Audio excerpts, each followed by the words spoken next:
Terima kasih Anda masih di iNews Prime. Pemirsa, saya langsung tanya ke Pak Imam. Pak Imam tadi salah satu penelpon mengatakan jangan hanya menyalahkan rakyatnya, karena rakyat itu kan tergantung pemimpinnya. Ya, saya kira malah sekarang diskusi itu lebih sering kali diarahkan kepada elit, karena masyarakat kita itu kan paternalistik ya, lebih paternalistik. Walaupun terjadi proses demokratisasi, individualisasi gitu kan, sekarang orang jauh lebih independen dan udah gitu tidak tunggal yang namanya pimpinan, apalagi pimpinan karismatik ya, itu kan semakin hari semakin memudar. Tapi betul bahwa provokasi yang dimunculkan di atas itu dengan mudah akan ditularkan di bawah. Jadi yang di bawah bisa ikut. Namun demikian, masyarakat di bawah itu juga punya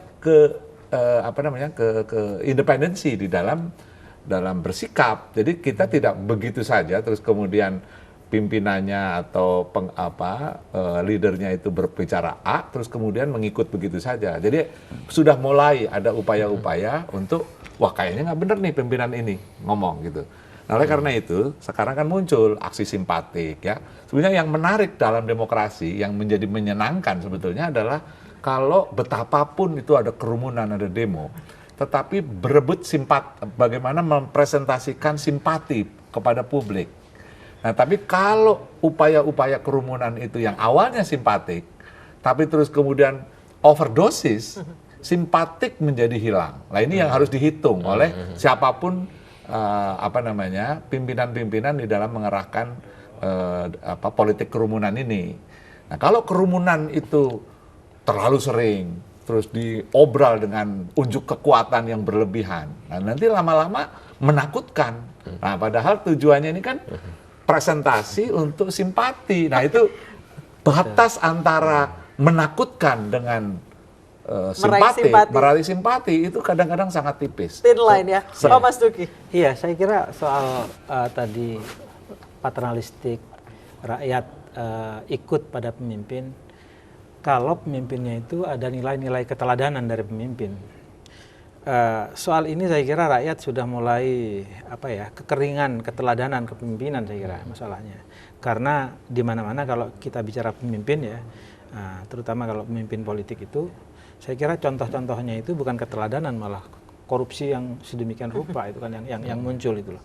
Itulah sebabnya maka kalau kita bicara soal yang terkait dengan masalah kepemimpinan itu, kita agak susah berbicara soal keteladanan. Jadi sekarang dibutuhkan persoalan keteladanan seperti itu.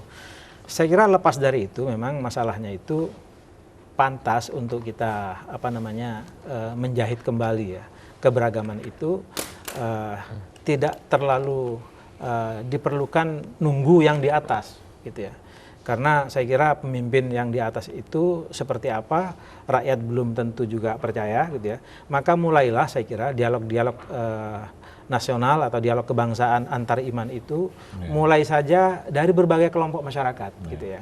Tapi yang perlu dicermati ini Pak, jadi tidak hanya figur-figur politik yang tampil secara formal, tapi ini yang di balik layar ini tim nih, kadang-kadang mereka ini yang sebetulnya penggodok ya Pak, yang penggodok ini yang sebetulnya perlu diamati nih. Sebenarnya mereka tuh tujuannya hanya sekedar memenangkan sebuah kontestasi, apapun caranya, atau sebetulnya dia punya tanggung jawab terhadap kehidupan bangsa ini supaya demokrasi nggak hancur. Nah, ini yang saya agak curiga ini justru yang di balik layar ini yang nggak kelihatan. Tukang gorengnya itu ya. Gitu. Tukang gorengnya. Mungkin begini, contoh konkret misalnya begini ya. Bapak Jokowi sudah memanggil pimpinan-pimpinan agama. Mungkin tidak ada salahnya ya Pak Jokowi juga berdialog atau bersilaturahim, mengajak silaturahim Anies Baswedan sebagai yang pilkada sama wakilnya itu Sandiaga Uno dan kelompok-kelompok itu diinisiasi untuk melakukan satu gerakan simpati. Namanya itu bagaimana sih? ya kami kan tidak terlalu ini. Tapi saya menyikapi sedikit. Oke, boleh. Kita bercanda itu saya kira mengenai media sosial ya. Saya pikir ini perlu relevan, signifikan. Kenapa? Karena ini kan transformasi kehidupan sosial masyarakat ini kan terrefleksikan dari media sosial. Nah, saya pikir ini harus ada solusinya dari pemerintah ya, ada stakeholder. Artinya mungkin kalau saya boleh saya ingin usulkan bahwa perlu ada peraturan yang lebih tegas mengenai kebebasan untuk berekspresi di dalam mengeluarkan kata-kata. Artinya begini, ya silakan saja kita bebas berekspresi, ya. Tetapi jangan lupa kebebasan berekspresi itu sebenarnya kebebasan yang paling tidak bebas, ya. Kenapa? Karena kebebasan berekspresi itu ditentukan oleh kebebasan ekspresi orang lain. Ya. Seperti kita mau ngomong A, B, C, D ke orang lain itu juga bisa merasa terganggu dengan omongan kita. Nah, maksud saya kita perlu ada semacam intellectual exercise, ya, atau boleh dikatakan melalui jalur hukum. Artinya begini, kalau ada orang yang tidak suka dengan omongan orang lain atau tindakan orang lain, itu harus difasilitasi dengan legal instrument. Nah, legal instrument itu apa? Ya kita bisa menuntut satu sama lain. Seperti kita misalnya contoh di Amerika Serikat, itu lawsuit itu sangat jalan. Artinya orang jadi lebih tertib, lebih disiplin.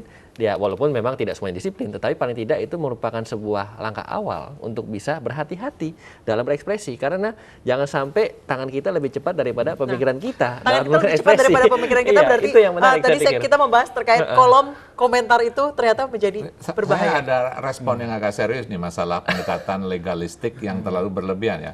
Jadi saya lebih cenderung, itu penting ya apa yang Anda omongkan. Tapi saya kok lebih berharap masyarakat ini mampu mengorganisasikan diri dan membangun etika sendiri. Jadi tidak semuanya harus dibawa ke ranah hukum gitu kan, kita selesaikan. Ada norma, ada etika. Jadi kalau kemudian misalnya ya di dalam dialog-dialog di online ya, terus ada teman kita yang membuat kata-kata yang melebihi atau overdosis.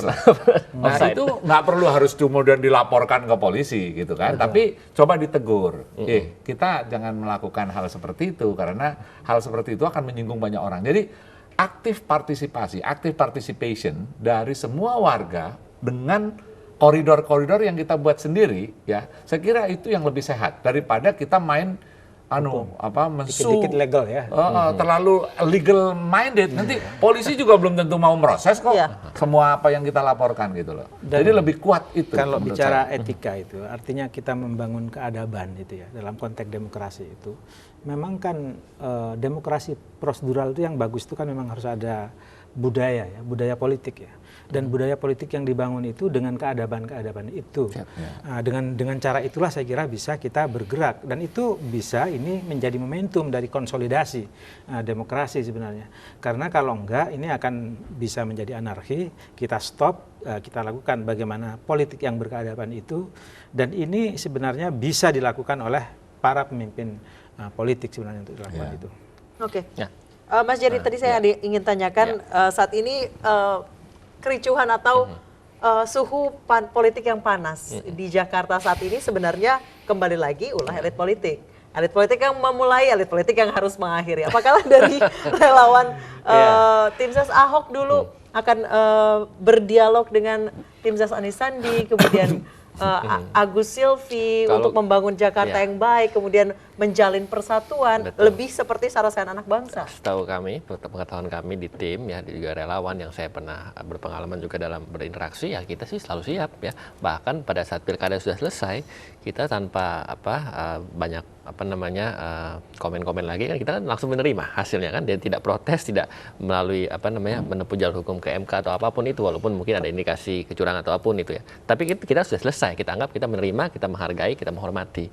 Artinya kita secara moral kita siap saja untuk berdiskusi, untuk berdialog ya dengan siapapun, tidak hanya dengan tim Anies. Saya kira bagus kalau udah siap itu kan tinggal butuh jembatan ya. Jembatan siapa yang akan melakukan fasilitasi untuk melakukan itu. Itu saya kira sangat penting, momen-momen seperti ini saya kira sangat penting. Kalau Jakarta bisa dilakukan seperti itu, saya kira juga akan ditiru berikutnya oleh yang lain. Itu sangat dan mapping bagus. Harus dilakukan. Jadi nggak hanya sekedar 1-2 pihak ya yang harus diajak dialog dan melakukan kesepakatan-kesepakatan.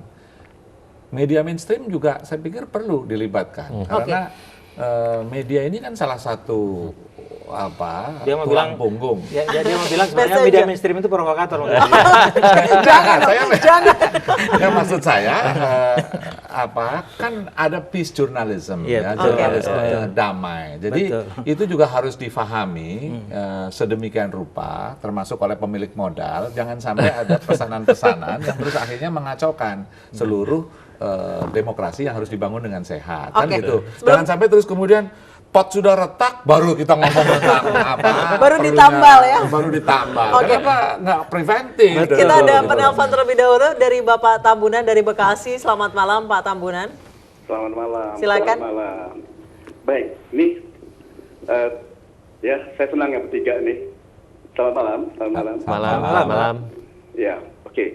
Gini, walaupun sudah selesai yang namanya pilkada selesai, tapi tanggung jawab dari partai politik pendukung, ya, sepertinya katakanlah PDI misalnya, katakanlah Nasdem, apapun pendukungnya lah.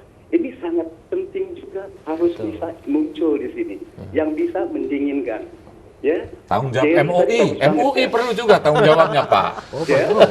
Sudah melakukan Jerry. tanggung jawab kita. Nah, saya mau ke Jerry nih. Siap. Ya, silakan Jadi, Pak. sangat bagus tadi masukannya. Tapi Jerry muncul nggak di sana, di tempat keramaian. Nah itu mungkin diperlukan juga, ya. Jadi seperti itu. Yang mendinginkan yang tadi, yang berkepentingan pada waktu pilkada itu tanggung jawab sampai nanti. Ya. Walaupun Mas Parsojo bilang ini udah selesai, belum selesai ternyata sampai Oke. sekarang. Baik, terima kasih Pak Tambunan. Kami sudah Baik. mendapat inti dari pendapat Saya- Anda dan Anies Pram akan kembali usai jeda berikut. Tetap bersama kami.